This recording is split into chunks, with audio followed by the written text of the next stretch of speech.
आज हम चर्चा करेंगे इरिगेशन मैनेजमेंट अर्थात सिंचाई प्रबंधन की। सबसे पहले समझते हैं कि इरिगेशन मैनेजमेंट क्या है।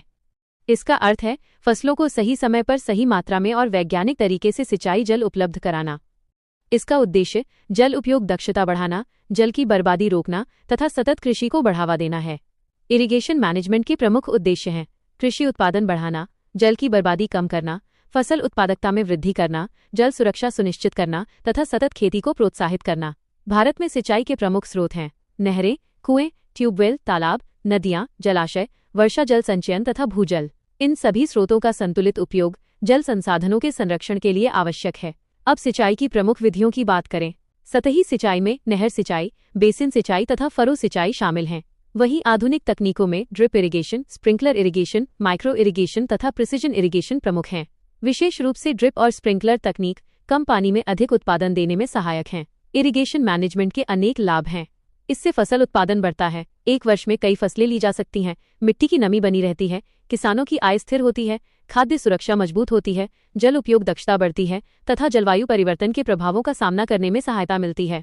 हालांकि कई चुनौतियां भी हैं, जैसे जल की कमी, भूजल का अत्यधिक दोहन, नहरों में जलहानि, जल भराव, मिट्टी की लवणता, असमान जल वितरण, जलवायु परिवर्तन तथा सिंचाई संरचनाओं का कमजोर रखरखाव।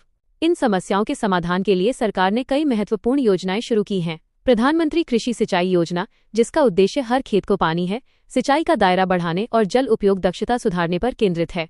पर ड्रॉप मोर क्रॉप अभियान ड्रिप और स्प्रिंकलर इरिगेशन को बढ़ावा देता है। एक्सेलरेटेड इरिगेशन बेनिफिट्स प्रोग्राम अर्थात AIBP बड़ी सिंचाई परियोजनाओं को शीघ्र पूरा करने का प्रयास करता है। Command area development and water management अर्थात CADWM खेतों तक जल के बेहतर वितरण पर कार्य करता है। अटल भूजल योजना भूजल के सतत प्रबंधन और जल शक्ति अभियान जल संरक्षण, वर्षा जल संचयन तथा भूजल पुनर्भरण को प्रोत्साहित करते हैं। प्रभावी इरिगेशन मैनेजमेंट के लिए फसल योजना, इरिगेशन शेड्यूलिंग, मिट्टी की नमी की निगरानी, नहरों का रखरखाव, water budgeting, laser land levelling, participatory irrigation management तथा किसानों में जागरूकता अत्यंत आवश्यक है। पर्यावरण की दृष्टि से भी इसका महत्व बहुत अधिक है। यह जल संसाधनों का संरक्षण, भूमि क्षरण की रोकथाम, भूजल दोहन में कमी, मिट्टी के स्वास्थ्य में सुधार, जैव विविधता का संरक्षण तथा जलवायु अनुकूलन को बढ़ावा देता है। UPSC के लिए ये विषय सतत विकास लक्ष्य 2 जीरो हंगर और सतत विकास लक्ष्य 6 क्लीन वाटर एंड सैनिटेशन से भी जुड़ा हुआ है।